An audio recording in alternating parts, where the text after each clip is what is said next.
Hello friends, आपका स्वागत है मेरे YouTube channel UPSC notes by Shikha में।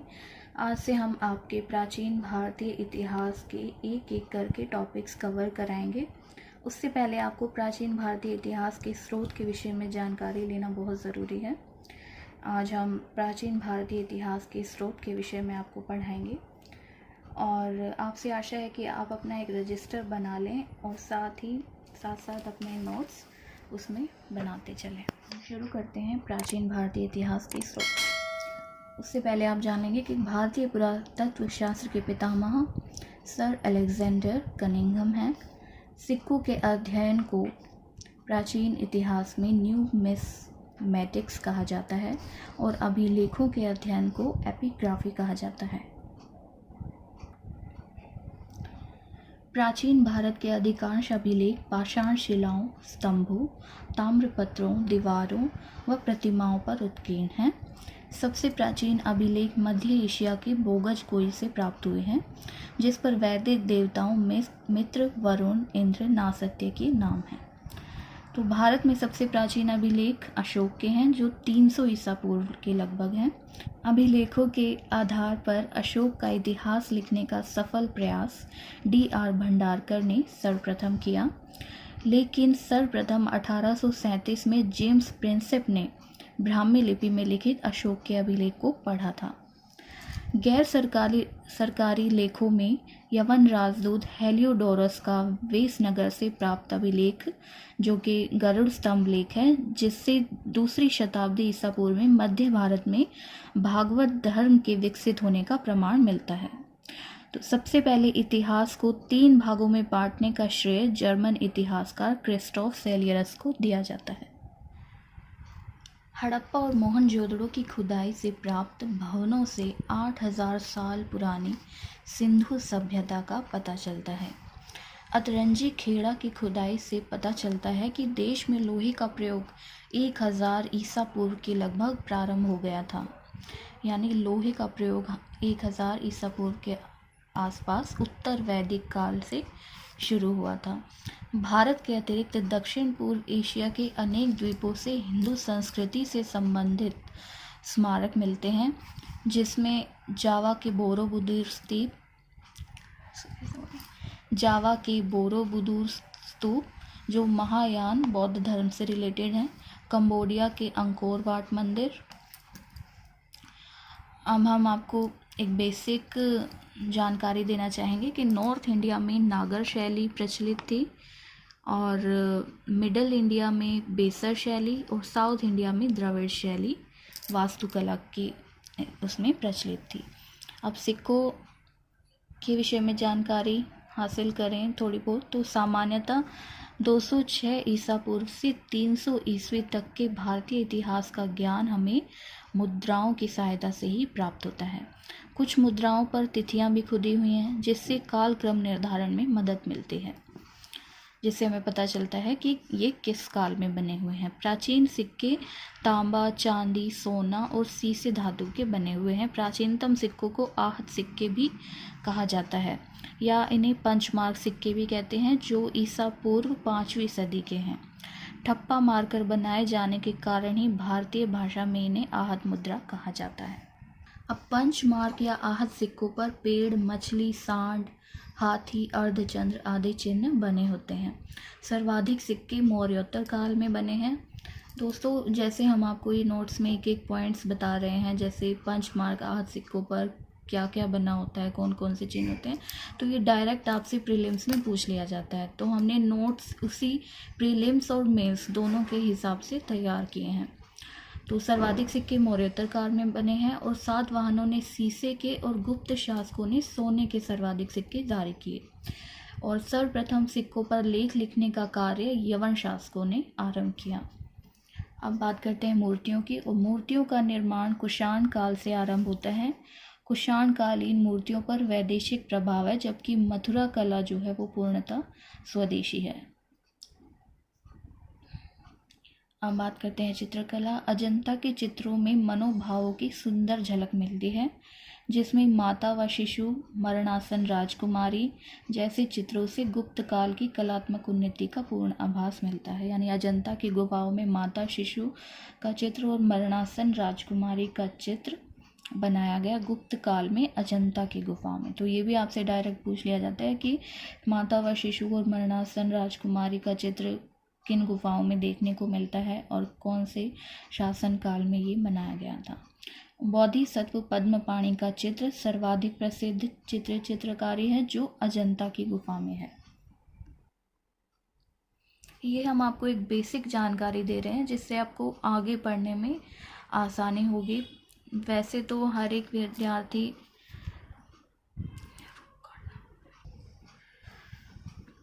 आप सोच रहे होंगे कि हम बीच बीच में से क्या पढ़ा रहे हैं, लेकिन जब आप सीरियल वाइज लेसन वाइज आप पढ़ेंगे आगे आने वाली वीडियो में तब आपको पता चलेगा कि ये कितने इम्पोर्टेंट नोट्स आपको बना कर दिए हैं। अगर आप ये पढ़ लेते हैं तो आगे आने वाले लेसन्स में आपको पढ़ने में आसानी हो गई, और जो स्टूडेंट पहले से ही तैयारी कर रहे हैं उन्हें पता होगा कि ये कितने इम्पोर्टेंट नोट्स हैं।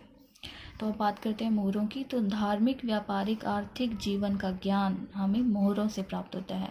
हड़प्पा, मोहनजोदड़ो और बसाड़ से प्राप्त मिट्टी की मोहरों में बने धार्मिक प्रतीकों से उनकी धार्मिक अवस्थिति का ज्ञान होता है। अब हम बात करते हैं साहित्यिक स्रोत प्राचीन भारतीय इतिहास के। तो भारतीय साहित्यिक स्रोत, एक तो भारतीय साहित्यिक स्रोत है और एक विदेशी साहित्यिक स्रोत है। भारतीय साहित्यिक स्रोतों को 3 भागों में बांटा जाता है: धार्मिक साहित्य, धर्मनिरपेक्ष साहित्य और संगम साहित्य। धार्मिक साहित्यों में आपका ब्राह्मण ग्रंथ आ जाते हैं, में बौद्ध और जैन साहित्य आते हैं। ब्राह्मण साहित्य में आपके वेद, ऋग्वेद, यजुर्वेद, सामवेद, अथर्ववेद। ब्राह्मण ग्रंथ में ऐत्रेय, कौशिकी, जो ऋग्वेद का ब्राह्मण ग्रंथ है ऐत्रेय, कौशिकी, शंखायन। यजुर्वेद का ब्राह्मण ग्रंथ है शतपथ, तैत्तिरीय। सामवेद का ब्राह्मण ग्रंथ है पंचवेश और षड्वेश ब्राह्मण, और अथर्ववेद का ब्राह्मण ग्रंथ है गोपथ। इस तरह ये इनके आरण्यक हैं। उपनिषद हैं, यजुर्वेद के उपनिषद हैं कठोपनिषद, ईशोपनिषद, श्वेताश्वरोपनिषद और मैत्रायणी निषद। और सामवेद के उपनिषद हैं छांदोग्य और जैमिनीय। और अथर्ववेद के उपनिषद हैं मुंडकोपनिषद, प्रश्नोपनिषद और मांडुक्योपनिषद। इसके बाद वेद, ब्राह्मण ग्रंथ, आरण्यक, उपनिषद के बाद वेदांग आएंगे। 6 वेदांग हैं आपके। उसके बाद उपवेद, आयुर्वेद, धनुर्वेद, गंधर्ववेद, शिल्पवेद। उसके बाद षड दर्शन में सांख्य, योग, न्याय, वैशेषिक, पूर्व मीमांसा, उत्तर मीमांसा। महाकाव्य में आपके रामायण, महाभारत और पुराण में विष्णु पुराण, भागवत, शिव, गरुड़। स्मृति ग्रंथों में मनुस्मृति, नारद स्मृति, याज्ञवल्क्य स्मृति। अब बौद्ध साहित्य और जैन साहित्य। बौद्ध साहित्य में आपके आएंगे एक तो त्रिपिटक, जो बहुत ही महत्वपूर्ण है बौद्ध साहित्यों में, इन्हें त्रिपिटक कहते हैं। विनय पिटक, सुत पिटक और अभिधम्म पिटक। नागसेन द्वारा रचित मिलिंद पन्हो, जो मिनांडर के विषय में जानकारी देता है। अश्वघोष का बुद्धचरित, दिव्यावदान। सिंगली अनुश्रुति में आएंगे हमारे दीपवंश, महावंश, महाबोधि वंश, अंगुत्तर निकाय, महावस्तु, महावंश टीका।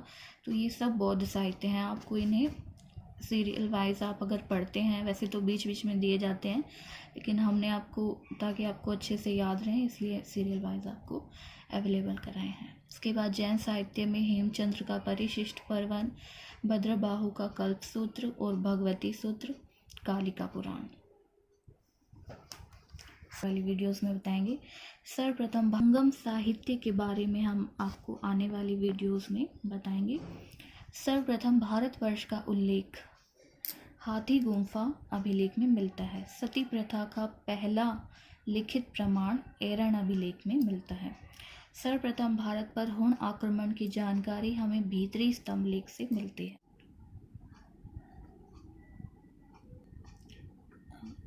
धर्मनिरपेक्ष साहित्य में आपके ऐतिहासिक, अर्ध ऐतिहासिक ग्रंथों और जीवनियों का विशेष रूप से उल्लेख किया जाता है।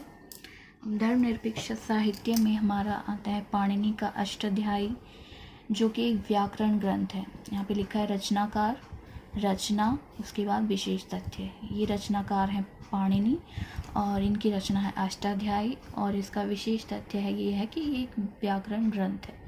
तो इसी तरह से विशाखादत्त का मुद्रा राक्षस जो हमें मौर्य साम्राज्य के विषय में जानकारी देता है, और देवी चंद्रगुप्तम हमें गुप्त साम्राज्य के विषय में। पतंजलि का महाभाष्य पुष्यमित्र शुंग के विषय में हमें जानकारी देता है। सोमदेव का कथा सरित सागर मौर्य काल के विषय में जानकारी देता है।